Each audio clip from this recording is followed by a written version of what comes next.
د شرعي حجاب شرائط څه دي؟ د شرعي حجاب شرائط.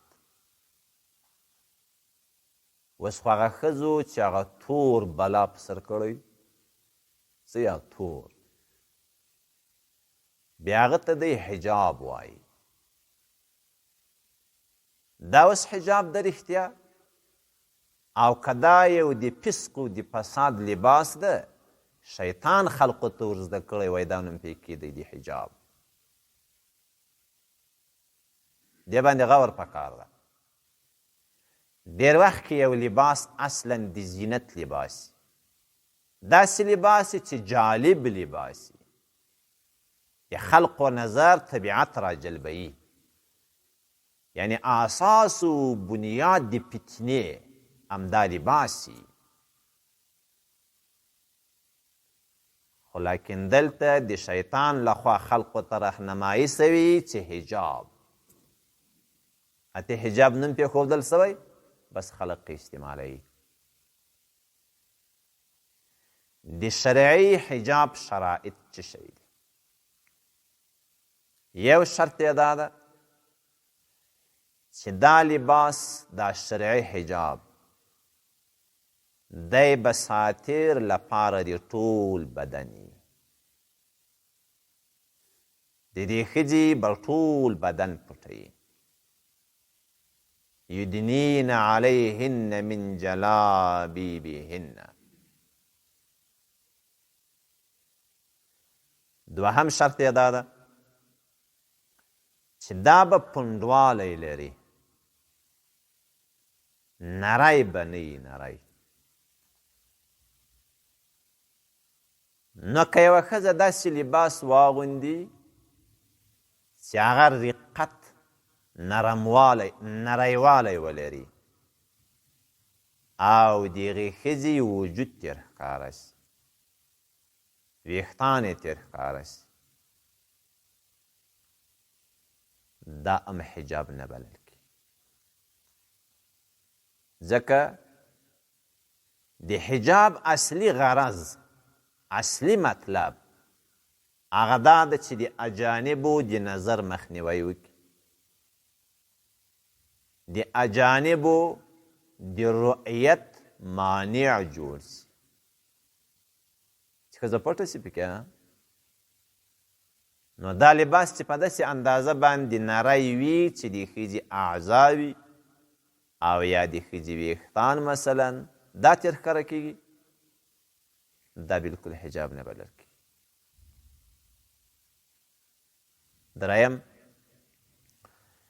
دریم شرط یې دا ده چې د هغه لباس به فی نفسه زینت نه وي. داسې نه وي چې په خپله دغه لباس دا په خپل ذات کې زینت وي. که نارینه هغه ښځه وویني، مخ یې وویني، خیر و خیرت وي، یا ښځې قیافه خرابه وي مثلا، مشکل نه جوړوي بیا. اما اوس چې هغه قیافه نه ده لیدلې، دا جالب مزین لباس یې ولید، اتې پسې ګوري. نو خو په مخکې دغونه فتنه نه سو پیدا لکه په دا لباس کې پیدا سوه. که یې مخ لیدلی وای شاید دغونه شر نه وای جوړه. اوس چې دا لباس ولید، اتې خبر نه ده چې ما پې لباس څه شی ده. که چېرته خبر سي چې ما پې لباس داسې یو شی ده، اتې شاید مخ په بله خوا واړوي. اوس چې خبر نه ده، لباس ویني، اتې نو په بله خوا کتی نه سي.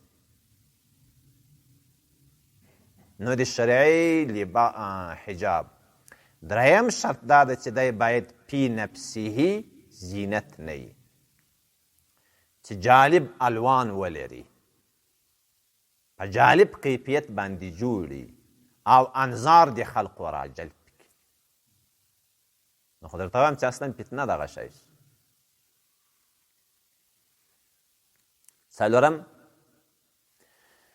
څلورم شرط یې دا ده چې داسې به تنګ نه وي چې د هغې ښځې د اعضاو مقدار نریوالی پوندوالی دا ځینې معلوم سي. داسې به له وجوده سره چسب نه وي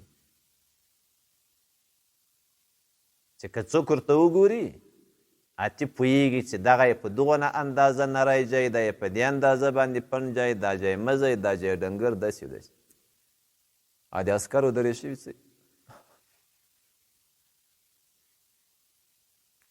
خو داسې په دا درې شي باندې اوس ولې دونه ټینګار ده دا خو دا د چا ته ډوډۍ ورکوي که بله کومه ترقي راولي که نظم راولي ترتیب راولي دا ولې اوس صحیح خبره ده داسې یو لباس چې امتیاز وسي خلق وپېژندل سي ښه خبره ده خو دا چې خاص په داسې ترتیب باندې د ریشیګانې چې غربیان کافرانې جوړوي روسانې جوړوي هندوان چینایانې جوړوي دا ولې دا څه لازمي خبره ده داسې لباس خو صحیح ده چې امتیاز راسي چې ته اوس مربوط ښاروالي یې ته د قمنداني یې ته د معارف یې ته ملکي سړی یې ته نظامي سړی دا صحیح خبره ده نو هغه خو په داسې طریقه سره هم جوړیږي په داسې طریقه سره چې یو څه ازاد دي هغه څوک چې دریشي اغوستې ده د هغه وجود نه شي ښکاره اوس خو په داسې رقم تنګ دي په داسې اندازه تنګ سړی ورته کتی نه شي دریشي چې اغوستې نارینه ته نه شي کتی دغه ولې دغسې به دا خو د نارینه وه خبره د ښځې د شرعي حجاب په اړه درته وایم چې باید تنګ نه وي که تنګ وو دا هم فتنه ده فسق و فساد ده او شرعي حجاب دا نه بلل کېږي. پنځم شرط یې دا ده چې دغه جامه چې ښځه یې اغوندي دا به معطره نه وي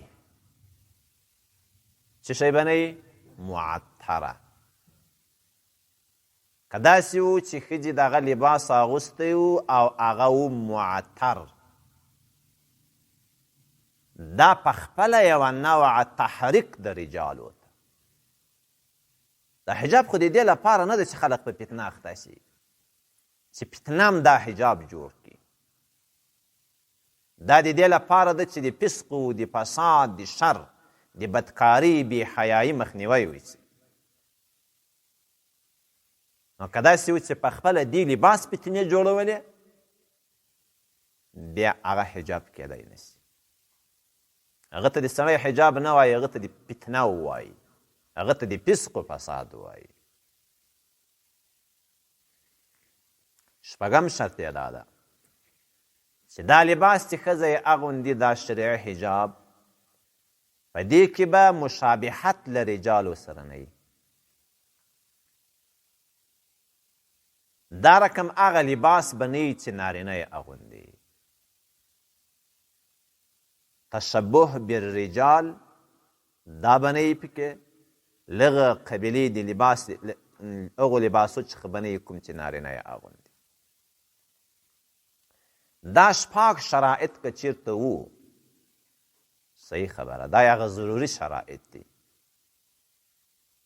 او که چېرته داسې و چې دا شرایط نه سو پکې لحاظ بیا هغه ته لباس نشي ویل کېږي. صحیح سو اوس نو ښځه چې له کوره ووځي هغه ملایکه هغه ده چې دا چادري په سر کوي دا چادري ډېر ښه لباس ده ملایکه دغه په سر کوي ښځه چې په ښځو کې ملایکه وي خو لاکن هغه هم داسې چادري په سر کوي چې ډېر تیز رنګ ولري جالب رنګ ولري که زړه ونې په سر کوي ښه که داسې چې ته دا د خلقو نظرونه نه راجلبوې دا زړه ولې نه په سر کوې زړه نه په سر کوي وایي شرم ده زموږ ته خو د دې لپاره نه وځي چې خلقو ته ځان ور وښیې